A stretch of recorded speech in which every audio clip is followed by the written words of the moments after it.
अस्सलाम वालेकुम फ्रेंड्स, कैसे हैं आप? खैरियत से हैं? आज की वीडियो बहुत ही मज़ेदार होने वाली है। आज मैं असल में मार्केट जा रहा था, कुछ सामान ख़रीदना था, तो मैंने कहा चलें छोटा सा व्लॉग बना लेता हूं और आप लोगों को अबू धाबी की सैर करा देता हूं, मार्केट दिखाता हूं यहाँ की।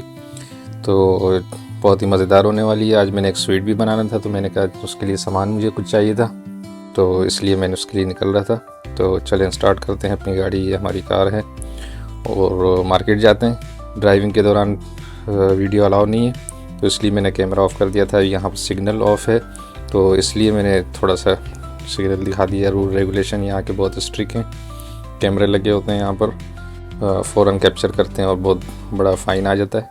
तो ये थोड़ा सा मैंने सेफ्टी से ले लिया थोड़ी सी वीडियो। और यहाँ मार्केट पहुँच चुके हैं और मैंने कच्चे में पार्किंग लगा ली है, क्योंकि यहाँ पर पार्किंग का थोड़ा इशू होता है, मुश्किल से मिलती है।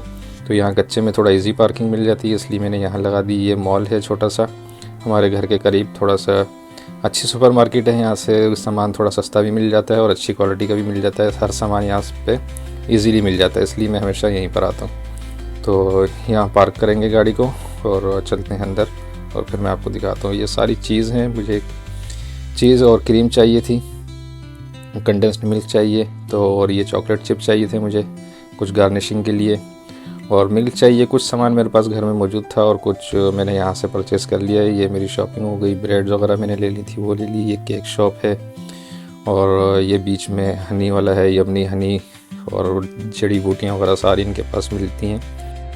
तो चलते हैं, ये मेरी कार है और अब हम रवाना होते हैं घर की तरफ। और रास्ते में कुछ एक तो अगर मुझे मौका मिला तो मैं आपको दिखाऊँगा। तो चलिए निकलते हैं, अपनी गाड़ी रिवर्स करते हैं और घर की तरफ रवाना होते हैं।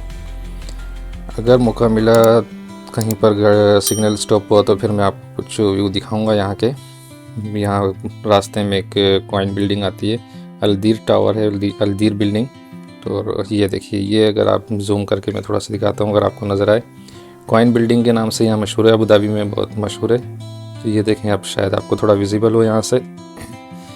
और काफ़ी अच्छी जगह है यहाँ पर, बहुत पुरसुकून है दुबई की निस्बत।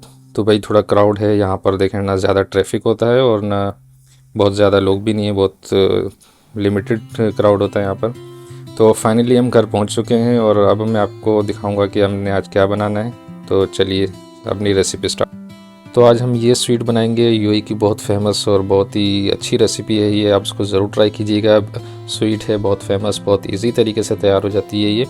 अरबिक ब्रेड पुडिंग है ये, और बहुत सिंपल आसान तरीके से तैयार हो जाती है, बहुत टेस्टी होती है। आप इसको ज़रूर ट्राई कीजिएगा और पसंद आए तो मेरे चैनल को लाइक, सब्सक्राइब और शेयर करना ना भूलिएगा।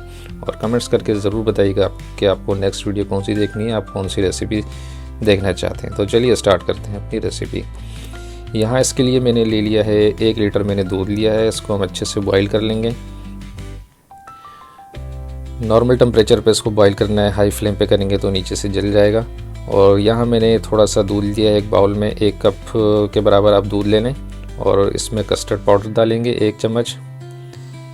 1 टेबल स्पून हमने इसमें कस्टर्ड पाउडर शामिल कर दिया है। इसको अच्छे तरीके से मिक्स कर लेंगे, इसमें लम्स ना हो, कोई भी इसमें जो ये गठलियाँ ना रहें इसकी। अच्छे तरीके से आपने इसको मिक्स कर लेना है कस्टर्ड को, और बहुत ज़्यादा यूज़ नहीं करना है इसको। 1 टेबल स्पून 1 कप में डालेंगे तो आप बहुत अच्छा सा नॉर्मल सा ही थिक होगा, बहुत ज़्यादा थिक नहीं करना है, तो इसलिए हमने थोड़ा सा लिया है। इसके बाद हम ये देखें, हमारा दूध थोड़ा सा गर्म हो चुका है और मीडियम फ्लेम पे हम इसको बॉईल कर रहे हैं। तो देखें, जब दूध थोड़ा सा गर्म हो जाए तो हम इसमें शुगर शामिल करेंगे। 4 टेबल स्पून इसमें शुगर जाएगी, आप अपने टेस्ट के हिसाब से ले सकते हैं। अगर आप ज़्यादा मीठा पसंद करते हैं तो बढ़ा दीजिए। 1/2 टीस्पून मैंने इसमें कार्डमम पाउडर डाला था, हरी इलायची का पाउडर है ये, बहुत अच्छा सा टेस्ट आता है और उसकी बहुत अच्छी खुशबू भी आती है ये। और अब हम इसमें कस्टर्ड शामिल कर देंगे। ध्यान रखिएगा कि जब आप कस्टर्ड शामिल करें तो कंटिन्यू आपने ये विस्क से इसको मिक्स करते रहना है, चलाते रहना है, छोड़ना नहीं है, वरना इसकी गठलियाँ बन जाएंगी और लम्प्स आ जाएंगे इसके अंदर।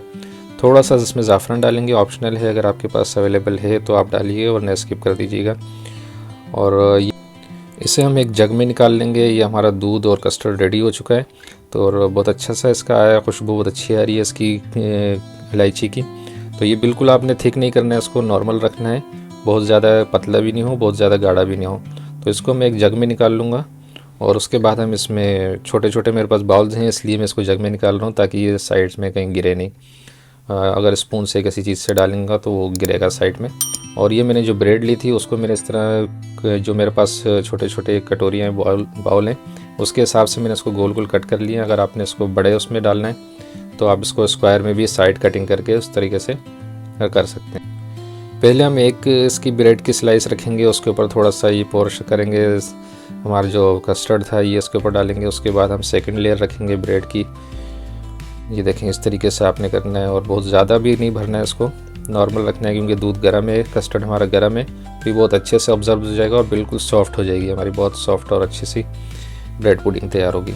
तो ये देखें मैंने दूसरी लेयर भी लगा दी और इस तरीके से मेरे पास 4 ब्रेड और बची थी, तो 2 बाउल और बन जाएंगे मेरे। तो ये देखें मैंने एक और लेयर लगा दी इस पर और कस्टर्ड्स पे शामिल कर दिया। ये देखें एक और थोड़ा सा और ऊपर से इसमें डालेंगे और इसको हम थोड़ी देर के लिए ठंडा होने के लिए नॉर्मल टेम्परेचर पर इसको छोड़ देंगे। देखें बिल्कुल सॉफ्ट हो चुकी है, हमारे 15 से 20 मिनट लगे, बिल्कुल सॉफ्ट हो चुकी है। और इसमें जो है कस्टर्ड बिल्कुल पोर हो चुका है, बिल्कुल जज्ब हो चुका है। तो यहाँ मैंने क्रीम ले ली थी, फ्रेश क्रीम है ये, 1 कप मैंने फ्रेश क्रीम ली थी। उसमें मैंने 4 टेबल स्पून कंडेंस मिल्क शामिल किया है। बहुत अच्छा सा फ्लेवर आता है कंडेंस मिल्क का और मिल्क क्रीम का अगर इसको साथ बनाए। तो ये इस तरीके से मैंने अच्छे तरीके से इसको मिक्स कर लिया। 1 कप में लूँगा, उसके अंदर मैंने ये प्लास्टिक बैग मेरे पास है तो मैं इसको इस प्लास्टिक बैग में डालूँगा। तो बहुत इजी होगा ये इसमें ऊपर से इसको डालना और डेकोरेशन करना इसकी आसानी होती है, इसलिए मैं ये पेपर बैग प्लास्टिक बैग भी यूज़ कर रहा हूँ। आप डायरेक्ट भी इसको डाल सकते हैं किसी स्पून से या किसी बोतल का आप यूज़ कर सकते हैं उसको ऊपर टॉपिंग करने के लिए। तो ये देखें मैंने इसको प्लास्टिक बैग में डाल दिया, इसको एक कोन शेप में लेकर आ जाऊँगा और उसके बाद हम इसके नीचे से थोड़ा सा इसका कट करेंगे, एक साइड कटिंग कर लूँगा इसकी मैं कैंची से। और ये देखें इस तरीके से आपने बिल्कुल आराम से इसको ऊपर जो है गार्निश कर देना है। बहुत अच्छा सा खुद ही सेट हो जाता है ये थोड़ी देर में। तो आप इसको फ्रिज में रख दें, डालने के बाद हम इसके ऊपर चॉकलेट चिप डालेंगे गार्निश के लिए। आप चाहें तो इसमें कुछ दूसरी चीज़ें भी डाल सकते हैं, ड्राई नट्स वगैरह, काजू बादाम पिस्ता, वो भी आप इसमें ऐड कर सकते हैं जो आपको फेवरेट हो। तो वो इसमें ऐड करके आपको उसको रेफ्रिजरेटर कर दें, 1 से 1.5 घंटे तक ये बहुत अच्छा सा सेट हो जाता है और बहुत अच्छा टेस्टी फ्लेवर आता है इसका। आप इसको ज़रूर ट्राई कीजिएगा और मुझे कमेंट्स करके ज़रूर बताइएगा कि आपको रेसिपी कैसी लगी और नेक्स्ट रेसिपी आप कौन सी देखना चाहते हैं। और मेरे चैनल को लाइक, सब्सक्राइब और शेयर करना मत भूलिएगा। तो मिलते हैं एक नई रेसिपी के साथ बहुत जल्द। जब तक के लिए शेफ़ इसहाक अलवी को दीजिए इजाज़त। अपना बहुत सारा ख्याल रखिएगा। अल्लाह हाफिज़।